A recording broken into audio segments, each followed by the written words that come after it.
Okay, next video. This is about the SDC2300 and the adapters, which you really want if you're going to pester David for a dongle. It's not really a dongle, it's just an interconnect, but it doesn't sound off. It's made so it doesn't sound off. So don't ring him up about it. Just go on the website and send him emails. Oh, by the way, don't ring David up all the time. He's not getting any work done. People keep him on the phone for too long. You know, he has half hour and hour phone calls. He's not getting any work done. So all you guys who want stuff done, yeah, don't bug him so much. Look, I'm guilty of it too. Years and years ago, around about 1980, right, a long time ago. I used to talk a fair bit with Barry Johnson, God rest his soul, which is Rowan Johnson's father Rowan Johnson makes a nugget finder coils. And Barry was a technician, electronics tech, and he was involved with the universities. He's a very smart guy, actually. Well, he was a very smart guy. And yeah, so Rowan's his son. Rowan makes coils. All good. And I used to ring up Barry when we were doing detectors, right? And I know I pissed him off no end because I wouldn't let him get off the phone, and he was getting no work done. The guy was, you know, the one and only TV technician. You know, anyone who could fix TVs around Wedderburn, anywhere through Central Victoria, just about. And the guy's trying to fix people's problems. He's trying to supply metal detectors, fix metal detectors, and there's me ringing him up in the middle of the day and asking him about certain things. Well, back then, you know, I was about 19 or something or other of that nature, and a long time ago. And yeah, I used to pester the crap out of him. But in later years, guess what? I had the payback from Barry, because he used to ring me and pester me like crazy. He used to, you know, see stuff on my website and get, you know, told this, that, and the other. And yeah, he used to ring up and goes, "Oh, what are you doing with that?" You know, no, no, no. Anyway, swings and roundabouts. It's called karma, so it'll come back on me. Now, I'll tell you this too. When I was doing a lot of development work on this detector stuff, right, what do you think happened to me? I had everyone ring me up, and I would just, you put the phone down, ring again. I can't multiplex in a way where I can have a detailed conversation with someone asking all these questions about detectors, and I'm trying to do critical measurements and stuff on product. You know, even doing repair work, developing, all sorts of R&D stuff, and the phone keeps ringing. You don't get any work done. So no one knows my phone number. I do not give my phone number out. You know, about 3 people have my phone number. So you know, and I have a block on my phone number too, that if it's no one I know, you can't ring me, because I was getting lots and lots of phone calls from Indian call centers. And yeah, I just blanket blocked everything. I can't deal with it. So it's very hard. You won't be able to get hold of me normally. Email's fine. You can message on this. It works fine. But yeah, I'm not going to take phone calls. I can't get work done. It's not just one person. It's 100 people trying to ring. And the more, like, when the videos go out and you do stuff, what do you think happens? I was getting phone calls at like 2 in the morning from the US because the sun's shining there. I'm asleep and the phone would go off, you know, and this happened quite regularly. So no, don't ring me. You can't. And don't do the same thing to poor David too. So, you know, send emails. Emails are very concise, easy to deal with, not just, you know, because I know what people are like. You just go subject to subject all over, and you're just trying to pull information, and it's too much. And you know, if we did that all the time? We'd just starve to death. We wouldn't get anything done unless, I was working past midnight, and then I'd have the Americans call up, or the Europeans, or the Englishmen, who we affectionately call POMs, of course. But yeah, I get contacts from all over the world, and yeah, not the phone, please. Please understand. Anyway, enough of that. See, I went off on a tangent. Okay, we've got this SDC here, which is in its pack down mode, and it's got its original coil set up. And on here, see, the original coil can go on the I'm just going to call it a dongle, because it's like a dangle, isn't it? It's a dongle. Sounds sort of similar. Goes through there, and then the special connector that you can't buy, which you actually do take off this coil. I was jamming the microphone in my neck. You do take this from that coil, and you put a normal Minelab connector on the coil. Now that's very interesting when you do that, because you can now run that blue coil on any SD, GP, or GPX 5000, and it'll actually work fine. Works no problem. Now with this, because people had wanted to use different coils, and if you buy, I had a look at the price of coils. Sorry about this, but I looked at any other coil what they specifically make for this, and it has that connector on it. I said, my God, I was just looking at the prices, and I went, wow, that's expensive. And isn't it much better to just do that, and you can use any old coil, any old previous, even an 18-inch from the SD2000 days, all the way up to very modern coils, monos, of course. And the coils are cheap. Pick them up secondhand, $100, rather than lashing out whatever they were. I saw the price, and I think it just left my head. I didn't want to sort of dwell on it, but that's what you can do. All this thing here with this plate, all in here where this plate goes, is not waterproof. The waterproofing is done with the type of connector, and also this sealing arrangement here they have there. But water gets in here if you go underwater with it. And for the life of me, I don't know why you'd want to put your detector underwater. I think it's, even if it's waterproof, it's asking for, an act of God, that it might not be that waterproof, or so something's got a little nick in it and water gets in and your detector stops working. I personally would not do that in a fit. I've put coils in puddles, and next minute the detector goes noisy and horrible, and it won't work no more, because it sucked water in, right? Hot day, the coil heats up, it's got a pinhole in it. You can't see it. No one knows it was ever there. All the air is forced out of the coil because it's hot, and thus what you do is you put your coil in water, in a puddle, and it acts like a low pressure system basically, and it cools it down, and the pressure inside the coil collapses, and the atmospheric pressure, now because it's bearing down the water and everything else, this is in the water. Where do you think the water goes? Not in this.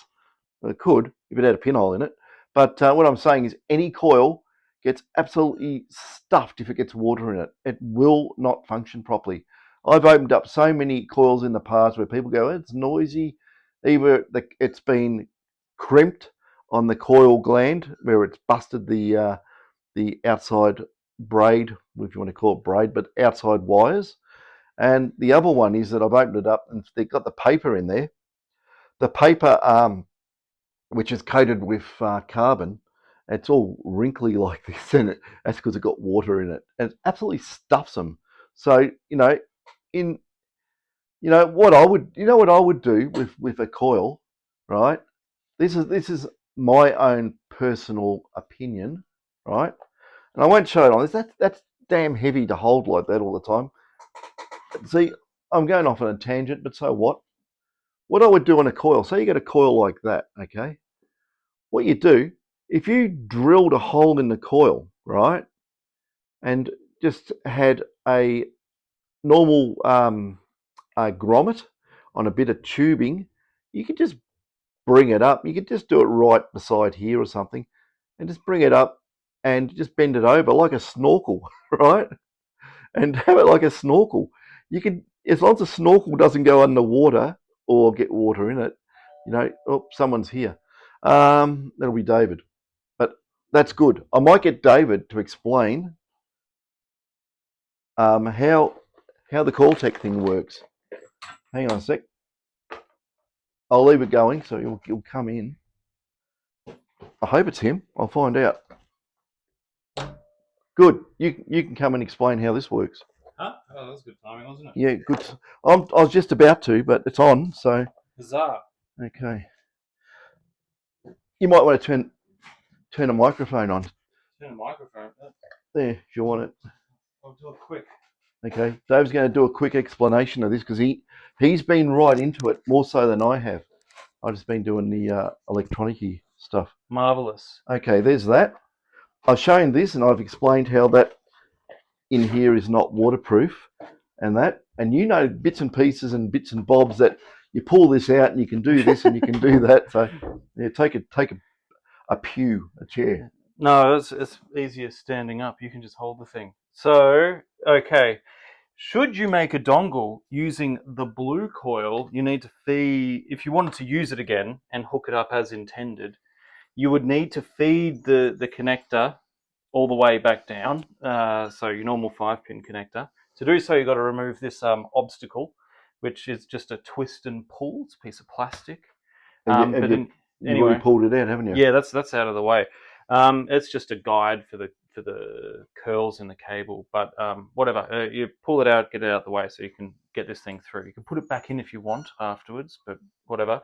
Now the issue is, if you wanted to keep this together and then plug this in, you know, you've got to have either this from Coiltek with your notch in it, or you're going to have to cut a notch in this, because this is designed to sit flush and it's not designed to have a big bulky connector in the way. So you would have to cut a notch in this, or have one of these and use that. So that comes in the kit. Yeah, with the Coiltek stuff that's on yeah, on here, you get your normal attachment. Yep. Anyway, so you'd have to, like, if you wanted to do it back up like this, the logical thing to do would be to cut another notch in this and then screw that on, have this hanging out past the notch and have this in there. And then you could, you know, tape this to that or whatever. It's going to stay out of the way mostly, but I'm not about to carve into this dude's piece of plastic for him. You know, he can do that himself. He can do it himself just in case he stuffs it up. we don't want to deal with that. We'll just do the technical bit. The other thing too, when the coil comes out here, and if you use a normal coil, you know, you don't really want to have the coil wire wrap. You're going through the middle of the shaft and that. So you wrap it around, and where this metalwork is, could you make up a printed plastic holder for it that clips on here? Yeah, but that would require me having more spare time. That David doesn't want to do that. Okay. No, David will do that. Like when I have nothing else to do. So don't call up and ask for it. I was just telling everyone in the previous video to send you emails and not ring you up because you don't do any work. Yeah, if each of you call and talk for 20 to 40 minutes and there's 50 of you, I lose a week. So, and then people wonder why they haven't got their stuff. Yep. So anyway, you can see this more or less fits. I'm going to hold it up. Yep, there you go. What's missing is a notch. So you could do that yourself. Yep. Or you probably just drill, you know. Let's use a round file, a round rasp. Yeah, whatever. Anyway, a pair of scissors, then cutters, whatever. Your dongle would hang out. But in reality, you probably, if you're getting this done, you're not a fan of the blue coil and you want to use something else. So we've already proved that everything works on it. That's going to go in. That's going to wrap around and around and around. And then this is just going to plug into the dongle, which is hanging out anyway. So you don't have to worry about this, or you don't have to cut into your plastic. But should you want to go back to this in the current format, the solution is cut a notch. Cut a notch and away you go. And that's fine. Yeah. Otherwise, like, yeah, I'll sit down and design some stuff in 3D one day that makes it all a bit more ergonomic. But yeah. in the meantime, I don't David's got 3D printers, so he can print up lots of little plastic bits and pieces. But you know, how many things do you want to make? You know, and we got more important things to do. But what do you get in the Coiltek kit? You get that bunch of stuff. You get your bit of black plastic. Yeah. You get your the thing that your coils screw onto. There's some other adapters and nuts and stuff. The most amusing one is you get this thing, which it looks like something is like you'd have on a toilet. Yeah, but yeah. I think no, it's actually for making blinds go up and down, isn't it? So it's equivalent, but yeah, it screws onto the end of that, and then the idea is if you wanted to use the blue coil again, you would fish the cable through. Oh, so you put it in here and you pull the cable through. Yeah. Okay. Yeah, it's comical. Anyway, but you can tie fishing line to it. Yeah, a bit of string will do the same job, but that's weighted, I suppose. So yeah, it's easy. And because this has got a curvature. Yeah. Before I realised that this was even the purpose of it, I tried to use a bit of wire, and it drove me mad. Yeah. So what's this thing that goes in here? It's a little black stick. Oh, hang on. Look in the collection of gizmos. No, that can all sit there nicely. It's just this. Right? So, you know, the cable's all curved, right? So it curls around. It goes around that and then out. But does it need to be there? I don't know. I don't think so. Does it? Maybe it stops the stem filling up with water for people who go underwater or something. I don't know. Yeah, whatever. It's an obstacle. Yep. You can fiddle with it if you wish. It's optional. David says it's optional. Probably. But up to you. Yeah. So anyway, Coiltek just make this for their coils, which have to have the special plug on it, where you know you can use their kit and then use any coil with the dongle David makes up. Yeah, so you've got to decide: do you want to make a dongle from your blue one, which you know it would be more difficult to hook it up afterwards. But if you already have a Coiltek coil, it wraps around the outside anyway. So it would make sense to give that the chop and then make your dongle from that and leave the blue coil standard. Yeah. But it's your call. Like if you can see on there, that's the blue coil connector now. It's not that weirdo thing they put on there. You know, one of those, it's not really weirdo, but you know what I mean? You can't go to the shop and buy it unless someone knows what it is. It could be just made for them. Who knows? Don't know. But anyway, the quick way around it is you make an interface that you can shove any bloody coil on it, and it's cheap and very, very beneficial to your wallet, I would say.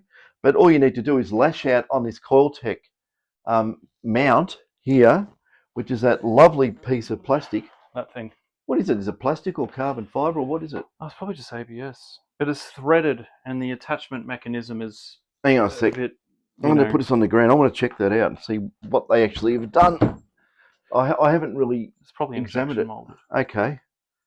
So I'll just hold it close so you can have a look at this thing. Well, we should have taken it off the coil, but so you could use this to mount any coil to it, right? And with our adapter, then you can stick any coil on it, right? Any coil. And you don't need a specific coil with a strange connector on the end of it, which doesn't go on anything else. It's just dedicated for the SDC. And yeah, in here, it's got Coiltek written on it, so it's obviously for Coiltek's made it. It's written in there. Don't know if you can see it, but anyway. And these two threaded areas here. And it's curved and it's square and it's... Yeah, I think it's that. Just looking at it, it's actually got a good finish on it. So, yeah, it's a quality thing. It is. It's damn strong too. You cannot bend that at all. It's really tough. So Coiltek's done a good job on making that, so you can run any coil you want on your SDC. And as we proved, it'll even handle the 25-inch coil, which is complete madness for a detector that was made to use an 8-inch coil. So that's very good.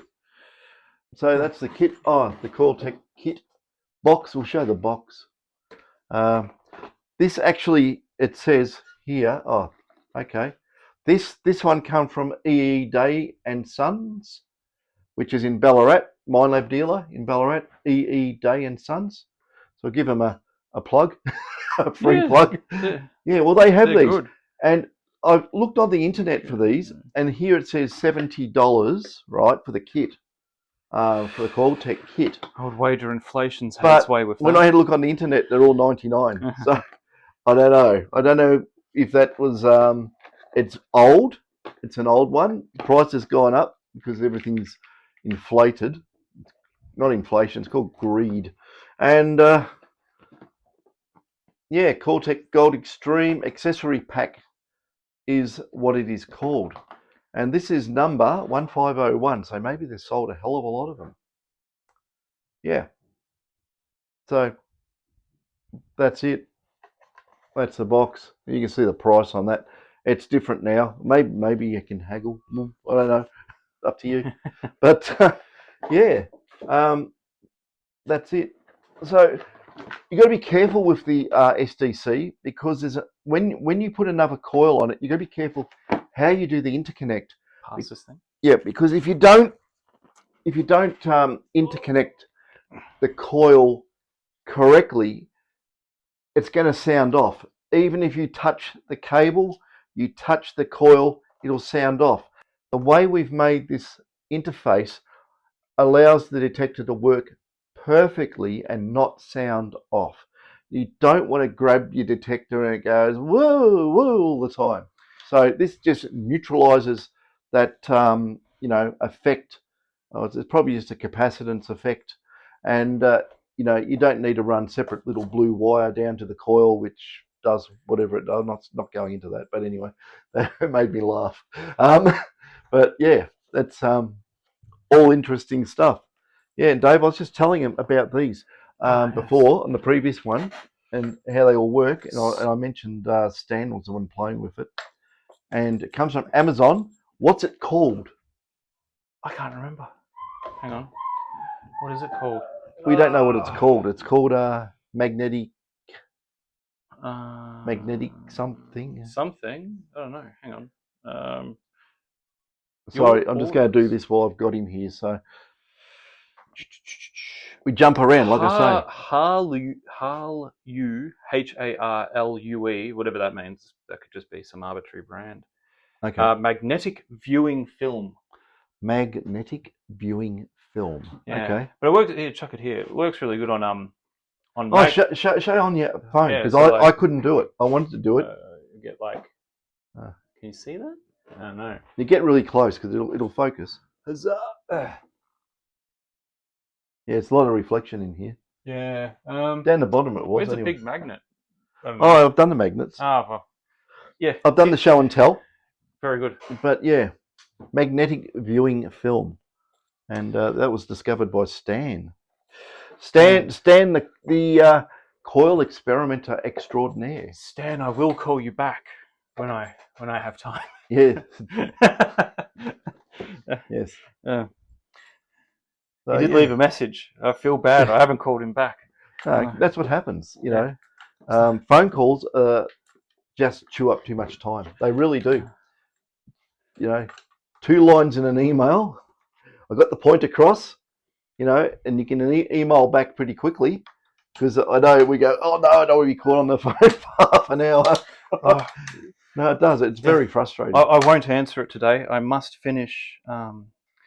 Forgotten his name. I've got to finish his coil. He's paid for it. He wants it. Yeah, I've got a stack of detectors I've got to do too. I've actually developed up a new set of. I think I develop a new set of boards every week, but don't knock that white thing over there, which is full of isopropyl alcohol. I've got my boards sitting in a PVC end cap with isopropyl cleaning all the resin and flux, because this one I've made is so sensitive that if I leave residual flux on the input part of it, it's going to affect the operation of the circuit. No joke. I've got to put guard rings on it and all sorts. So you probably know I'm using something like very high impedance FETs, and probably doing some impedance transformation from low to high. But I'm not going to go into that at the moment. Doing a lot of interesting things. We're just all the time improving the performance of these detectors. You know they're all made for a price, and it's no good if you are selling detectors and you have to bump the price up, $1 or $2 grand or something, because of all the extra very fine detail that's got to go in. And some of it's tricky. You got to have it balanced. Everything's got to be adjusted. It's all hands on. I'm not Chinese. I don't work for 2 grains of rice an hour or anything like that. Not these days anyway. I think the Chinese are catching up to us. But you know what I mean? It's like over in China, everything was cheap. You get anything mass produced. Not anymore. The prices are going up and up and up. So their standard of living is catching up to ours. And that just means they're going to be charging more for everything. So I think Indonesia is going to be the next manufacturing place of choice. So people tell me. And also a lot of stuff's going back to the US as well, but I'll not go into that either. It's a bit off topic. And yeah, Dave was just putting this SDC2300 back together with how it was modified. Well, this is what he wants. As far as the owner is concerned, he'll never use that coil ever. So the blue coil. Yeah, he doesn't well, like we it. tested it on that 4 grammer and couldn't pick it up. Where the nugget finder, what Rowan made, got it, no problem. I don't know. And that actually brings up a whole new subject. Oh, God. Right? And I'm not going to go into it in detail. Too many things to do. X coils, right? Why? I had a look on the internet and people rave about X coils. And I sort of looked at them. I looked at X-ray pictures of them. What's going on here? Why do people say, oh, it's so damn good? I think it's actually smaller windings in a lot of cases. A bit more concentrated to the target. If you change the winding sizes, right? Well, you got a 1 grammer. It's like this. That big is going to boom. We'll say a 0.1, right? It's going to boom. You do this. It's going to boom less, and you do this, and I can't hear it anymore. And you come back in, and you can hear it again. It's all to do with coil sizes and geometry to the target. But I'm going off on a tangent. But because metal detecting and all the electronics and the coils and everything is so damn interesting, it really is, and it's like a dark art, and no one really knows that much about it, except probably some people who've made some really good detectors. Bruce Candy's probably the standout, but it's so interesting that you try something, you go, oh, that's not going to work, or that's going to do nothing, and you do something and it bloody makes a big difference, and you go, huh? Then you try and work out why it did that. So it's very interesting. It keeps you on your toes all the time. You'll make something and you go, oh, that's fantastic, that works so good, and in the workshop it'll work beautifully, it'll work on hot ground. Take it out in the field, it's a complete dud. So it's just interesting. You say, well, why is that? What's the difference? And you try and back analyze it to why. And there's reasons, and you go, it's that, and you fix that, and you try it again, and eventually you nut it out and you get it perfect how you want it to be. So yeah, it's just an interesting field. It is. Even this, modifying these, it's interesting, because when we first tried it, you couldn't go near the coils. You just go off. And I said, okay, well, got test equipment here. And we started looking at what was changing, and just back back engineered it again and said, if we do this and we do that, and try this with that, and now it works. So it works. But anyone out there, who's got a plastic machine, David's just doing a bit of tape at the moment. That'll do for now. Yeah, it's probably want to get some like that Velcro. Velcro. Yeah. Velcro. Get a band of Velcro. Yeah, it'd be nice. And just stick the thing on. But when he's finished it, he's just using some electrical tape. He can show you what he's done, how it all sticks together. And he's okay. So there you go. That's it there. A little less pigeonholed in your functionality. And he's got the Coiltek plate on there that is supplied with Coiltek's mount kit.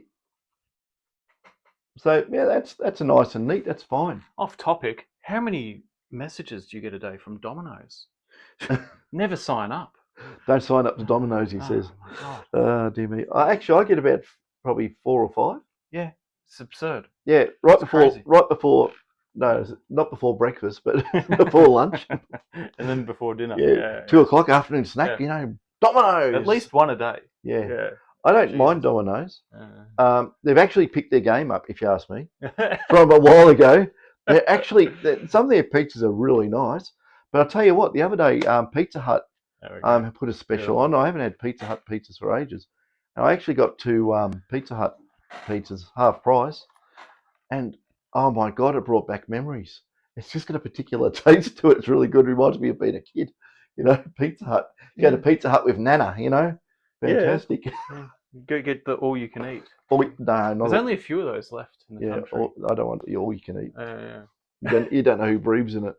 But yeah. Anyway, okay, that is done. We can also do the dongles for the GPZs, but we're not going to warranty the chip in the dongle because it's a proprietary thing. That's you can't. Like those, I've had people bring me GPZ coils where the coil, the thing in the coil, or in the plug, of course, on those, just dies. It just dies, right?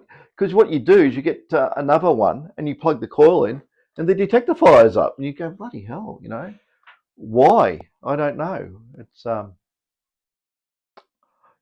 think it just runs on 3.3 volts. It's not like it's got a lot of power going through it and that. No, it's just a handshake. It's just to stop you. Nice squared R thing, isn't it? A little it's a more difficult version of this. Yeah. But it's amazing no one's cracked the code on that. That'll happen one day. Yeah, it might happen. Someone will do it. It's a rolling code, so I don't think you can do it. Let's see what happens. Oh, good fun. Good fun. But I always want to know, why did Minelab chip the coils? Or chip them in, or plug? Why?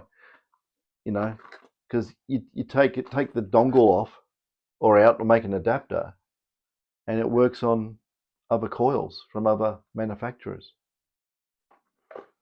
So, that's how X Coils got their foot in the door. Well, they moved the chip in the 6s into the coil. Yeah. So, can't make a dongle. And unless you pull it apart and pull the guts out. Yeah. But the thing I want to know, send us a busted 6 coil so we can muck around. Are the new coils that are being produced by Nugget Finder and Coiltek, are they on par with the X coils? And you'll probably leave comments about that, can you? I want to know. I had a 7000. I did use it for a week. And like I've always said, I didn't like it. It's my personal opinion.